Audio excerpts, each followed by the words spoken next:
बिहार विधानसभा चुनाव में इन सबसे ज्यादा चर्चा एमवाई यानी कि मुस्लिम यादव समीकरण की हो रही है। अब मुस्लिम समाज महागठबंधन के नेताओं से पूछ रहा है कि आखिर 2% अति पिछड़ा वर्ग के लिए 18% मुस्लिमों को नजरअंदाज क्यों किया गया। 23 अक्टूबर को जब अशोक गहलोत ने मुकेश सहनी को डिप्टी सीएम उम्मीदवार घोषित किया, तभी से मुस्लिम समाज के लोग कह रहे हैं कि उनके साथ छल हुआ है। महागठबंधन हमेशा मुसलमान के साथ छल किया। 2% सहनी समाज जो आज उसका जन्म ही भाजपा से हुआ है, उसको आज उप मुख्यमंत्री का चेहरा बना दिया। लेकिन हम 18% है, 18% के हिसाब से मेरा सीट 48 सीट होता है। दिया कितना हमको 8 सीट दिया। गलत करने देना चाहिए था डिप्टी सीएम, मतलब यहाँ 18% है, अभी 2% मुकेश सहनी है, वो पूरा दावेदार है। दरअसल बिहार के 7 जिलों की 53 सीटों पर मुस्लिम वोटर्स निर्णायक भूमिका में हैं। इन्हीं 53 सीटों में पिछली बार एनडीए ने 36 सीटें जीती थी, जबकि महागठबंधन ने 12 और ओवैसी ने 5 सीटों पर कब्जा किया था। वहीं बिहार की नरकटिया विधानसभा सीट से आरजेडी प्रत्याशी मोहम्मद शमीम को भी चुनाव प्रचार के दौरान लोगों के विरोध का सामना करना पड़ गया। कुछ इलाकों में हिंदू वोटर खुलकर उनके विरोध में सामने आ गए और उनकी उम्मीदवारी का विरोध शुरू कर दिया। आरजेडी प्रत्याशी मोहम्मद शमीम विधानसभा क्षेत्र के एक यादव बस्ती में वोट मांगने पहुंचे, लेकिन बस्ती के लोगों ने उनके खिलाफ ही मोर्चा खोल दिया। हालांकि नेताजी और उनके समर्थक लोगों को मनाने में जुटे रहे, लेकिन विरोध जारी रहा।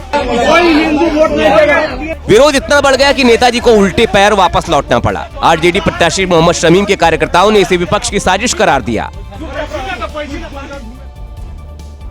कर्नाटक के शिकारपुर में होरी उत्सव के दौरान बड़ी घटना घट गई। उत्सव के दौरान एक सांड बेकाबू हो गया और पूर्व विधायक सांड की चपेट में आ गए। सांड आया और उसने पूर्व विधायक महालिंगप्पा को उठाकर जमीन पर पटक दिया। सांड के हमले में पूर्व विधायक महालिंगप्पा बुरी तरह घायल हो गए।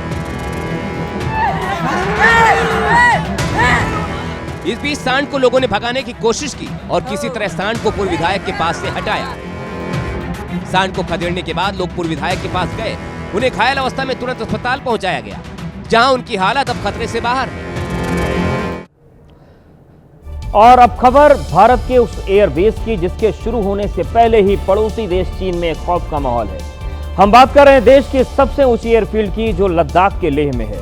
समुद्र तल से 13,700 फीट की ऊंचाई पर लेह के न्योमा में स्थित मूध एयरफील्ड चीन सीमा से सिर्फ 30 किलोमीटर की दूरी पर है। जानकारी के मुताबिक अगले कुछ ही दिनों में इस एयरफील्ड का उद्घाटन हो सकता है।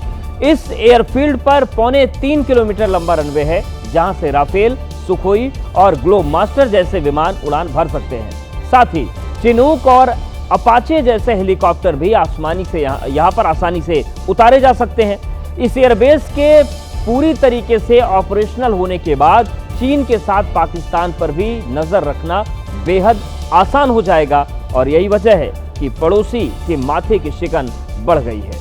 और अब बात करते हैं राजस्थान की। राजस्थान के जालोर में क्रिकेट मैच के दौरान बदमाशों ने जमकर उत्पात मचा दिया। क्रिकेट मैच के दौरान कुछ बदमाश न सिर्फ गाड़ी लेकर मैदान में घुस गए, बल्कि एक युवक को अगवा कर लिया, जिसका वीडियो भी सामने आया, जिसमें कुछ बदमाश फिल्मी स्टाइल में क्रिकेट मैदान पर तेज रफ्तार गाड़ी घुमाते दिखाई दिए। ये बदमाश जैसे ही गाड़ी लेकर क्रिकेट के मैदान में घुसे, लोग अपनी जान बचाकर इधर उधर भागने लगे।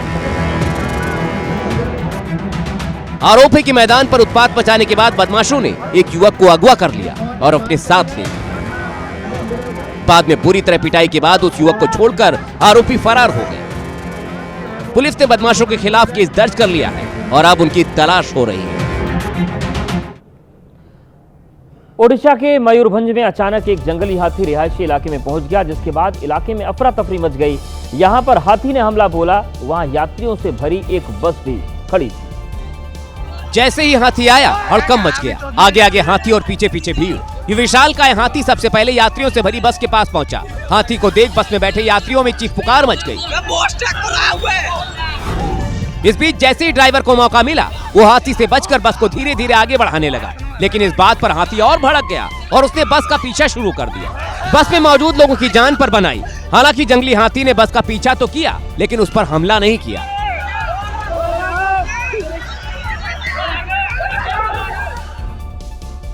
तो दूसरी तस्वीर आंध्र प्रदेश के तिरुपति से आई है, जहां 9 हाथियों का झुंड रिहायशी इलाके में घुस आया। वो तो कुत्तों ने भौंक भौंक कर लोगों को सतर्क कर दिया, नहीं तो जानमाल का भी नुकसान हो सकता था।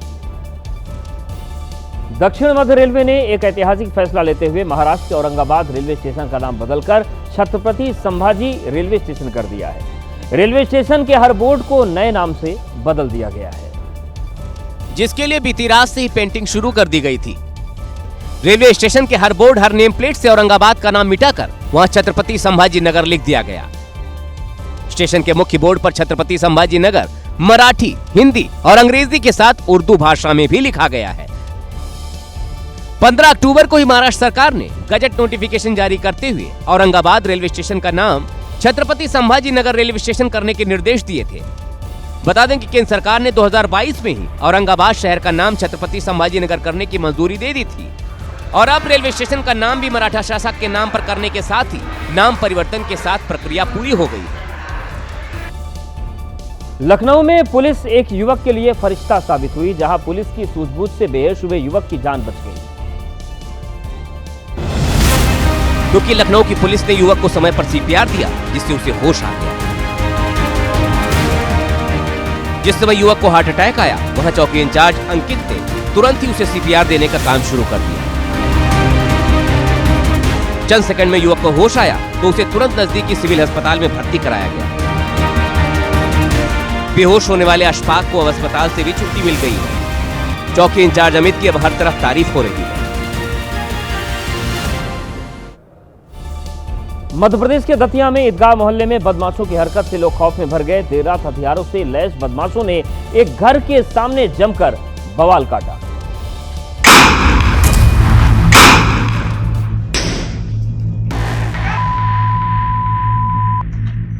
हाथ में हथियार लिए बदमाशों ने दरवाजे पर पत्थर मारा और फिर पैरों से दरवाजा तोड़ने की कोशिश की, गालियां दी।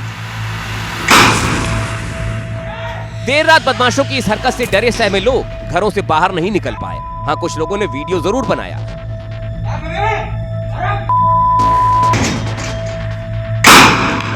बदमाशों ने चेहरे पर कपड़ा बांध रखा था। इनमें से एक ने गन निकाली, पास जाकर देखा दरवाजा खुला है या बंद। एक बदमाश हथियार में गोलियां भर रहा है, वहीं दूसरा बदमाश पत्थर उठाकर मारता है। अब पुलिस इस बदमाश गैंग को ढूंढ रही है।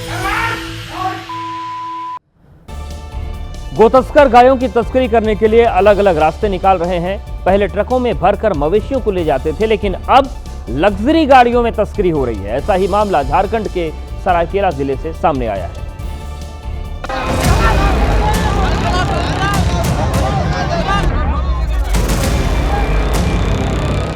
शातिर गोतस्कर इस भ्रम में थे कि स्कॉर्पियो में गाय को लेकर जाएंगे तो भला कौन ही उन पर शक करेगा, लेकिन ग्रामीणों ने फिर भी पकड़ लिया। ग्रामीणों ने पहले मवेशियों को स्कॉर्पियो से नीचे उतारा और फिर स्कॉर्पियो में तोड़फोड़ शुरू कर दी।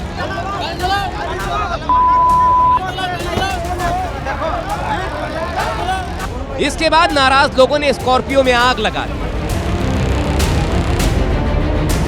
कहां गोतस्कर मोटी कमाई करने चले थे और कहां वो अपनी स्कॉर्पियो भी जला बैठे। बिहार में बढ़ती चुनावी सरगर्मी के बीच बीजेपी के फायर ब्रांड नेता संगीत सोम ने बुर्के पर विवादित बयान देकर माहौल को और गर्मा दिया है। मेरठ में हुए कार्यक्रम के दौरान संगीत सोम ने कहा कि वो चुनाव आयोग से मांग करेंगे कि बिहार चुनाव में बुर्का हटाकर वोट डलवाए जाएं ताकि फर्जी मतदान न हो। हज के लिए जाएंगे, चेहरा दिखाएंगे, लेकिन देश की लोकतांत्रिक व्यवस्था में यहाँ चेहरा नहीं दिखाएंगे, वोट के लिए चेहरा नहीं दिखाएंगे, चूंकि वोट की आड़ में आतंकवाद करना है। संगीत सोम यही नहीं रुके, उन्होंने बुर्के की तुलना आतंकवाद से भी कर दी। क्योंकि वो भी जानते हैं कि बुर्के की आड़ में जितना फर्जीवाड़ा, जितना आतंकवाद हो सकता है, वो सब बुर्के की आड़ में होता है। संगीत सोम का यह बयान ऐसे वक्त पर आया है जब बिहार में कुछ ही दिनों बाद पहले चरण का चुनाव होना है। ऐसे में बयान सियासी तपिश बढ़ा सकता है। बिहार चुनाव में नेता गांव-गांव, घर-घर जाकर अपने और पार्टी के लिए वोट मांग रहे हैं, लेकिन कई जगह नेताओं को शर्मिंदा भी होना पड़ रहा है क्योंकि वोटर 5 साल का हिसाब मांगने पर अड़ गए हैं। एनडीए विधायकों का भी खूब विरोध हो रहा है। गया के टिकारी विधानसभा के एमएलए अनिल कुमार जब जनसंपर्क के लिए पहुंचे तो ग्रामीणों ने कहा कि एक काम गिना दीजिए जो आपने किया। सर, मेरा कहने का मतलब यही एक है कि आप अगर एक काम भी बता दीजिए ना कि हाँ लोहानीपुर में ये काम हुआ है तो हम लोग विचार करेंगे आपके वोट पे।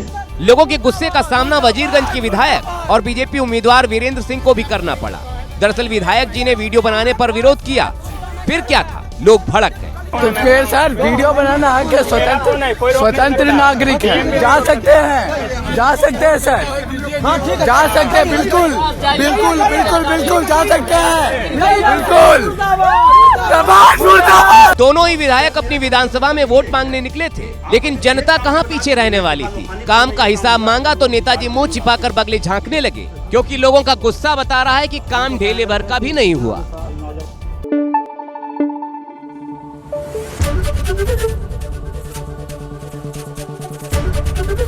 एबीपी न्यूज आपको रखे आगे।